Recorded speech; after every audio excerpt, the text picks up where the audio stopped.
Welcome back to the Grio. Black entertainers are making waves in Hollywood. Douglas Hyde has the details about how Eddie Murphy is giving us a blast from the past at the movie theaters and how another black comedian could soon make history. Watch your ass out there, okay? I'm gonna be fine. They love me in Beverly Hills. Eddie Murphy is back in action as Axel Foley for the first time in nearly 30 years. A new teaser trailer is giving us our first look at Beverly Hills cop Axel F., which sees the Detroit police officer back in town for more wild adventures. The fourth installment in the action comedy franchise premieres on Netflix next summer. Trevor Noah has just been tapped to host the Grammys for the fourth consecutive year, and this time he might also be picking up an award himself. His comedy album, I Wish You Would, is up for a Grammy, and if he wins, he'd become only the second person to do that while hosting the show, the other being Kenny Rogers way back in 1980. In Hollywood, I'm Douglas Hyde.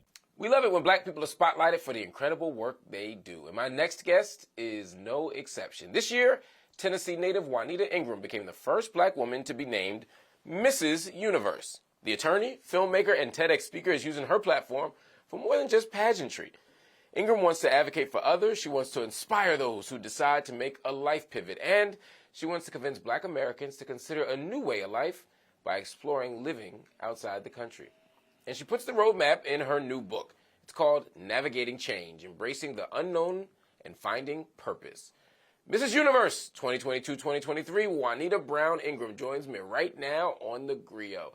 First of all, congratulations on this book. Congratulations on winning Mrs. Universe. All of it is extraordinary. Now, I just got to know, were you like writing a book and became Mrs. Universe? Did you become Mrs. Universe because you was writing a book? How did these two things go together? You know, this is not my first book. So I had written books before, and actually the book is off of the tail of my TED Talk. So my TED Talk was all about navigating change, and you put so much work and effort into giving a TED Talk, and I thought, you know what, I can expound upon this. It's really a book, and it just all kind of circled together. I don't think if I hadn't been living abroad, I probably wouldn't be Mrs. Universe. So they do go hand in hand. I like that. Now, you talk a lot about the pivot, and Yes. you don't just talk it, you live it. You went from lawyer to TV producer. Now you're a voting member of the Television Academy. I mean, you change and pivot in ways that are not just dynamic and dramatic, but just cool as hell. How'd you do it?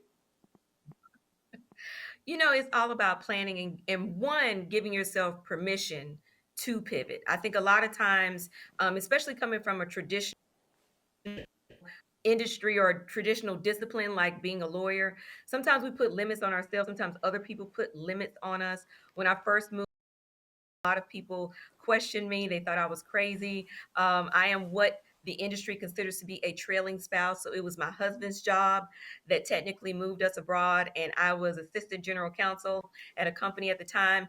And just about every black woman in my life asked me, you know, you making good money and you have a good job. Are you sure about stepping away to do this? And I had to give myself permission to know that I had all of these other skill sets, all of these other desires that I had suppressed and pushed down, because there's a season for everything.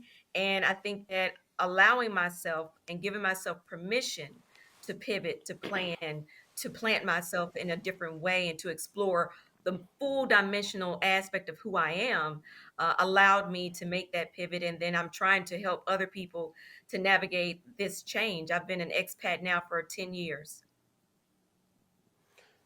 You mentioned a couple of things that I want to talk about, right? One of them is this idea of being a trailing spouse. In your book, you talk about trailing spouse syndrome. What's that? Yes.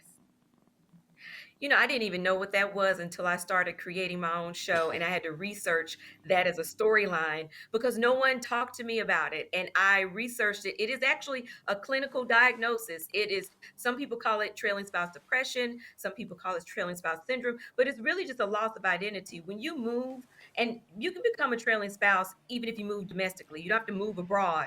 But it's anytime you trail your partner, they go to the new location with a purpose, you have to find your purpose. And I underestimated the gravity of stepping away from my legal career because I had always been Juanita the attorney and exploring, okay, well, who else is Juanita? Who all am I? What all am I? What all can I do? And just mourning what was and what I thought the trajectory was going to be so that I could let it go and embrace what was in front of me, which was much greater than what I was letting go. But trailing spouse syndrome is a real thing. And it affects a lot of trailing spouses. So it's a real diagnosis. Well, let's talk about this other thing before we go. Now, you are a proponent of Blaxit. You've been talking about it, Black Americans moving from the U.S. What made you leave? I understand you trailed your husband. What was the specific thing? Where'd you go? What's been going on? I've lived in London, Taiwan. I currently live in Singapore. That's where I'm at right now.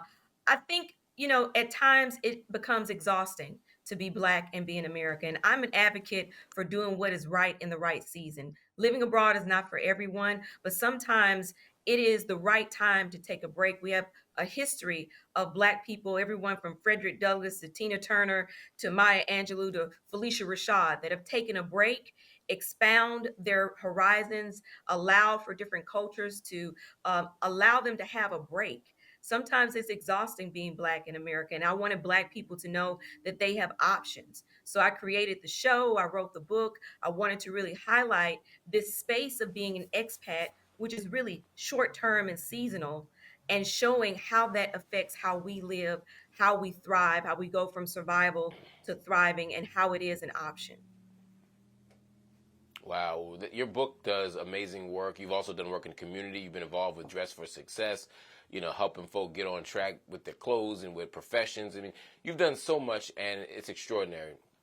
Everybody, Juanita Brown Ingram is one of those people who, whenever she writes something, you need to read it. And her book right now is called Navigating Change, Embracing the Unknown and Finding Purpose. Juanita, thanks so much for joining me, my sister. Everybody, as always, we encourage you to support your Black-owned bookstore when you grab the book. Before starring in a classic Black sitcom, he was an Air Force veteran. He was a postal worker, and he was a Broadway actor.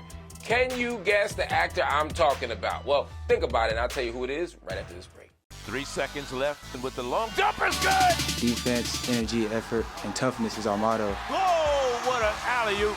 When I walk on the court, I want nothing more but to win. You're going to remember this name. Oh, what a move! What a move!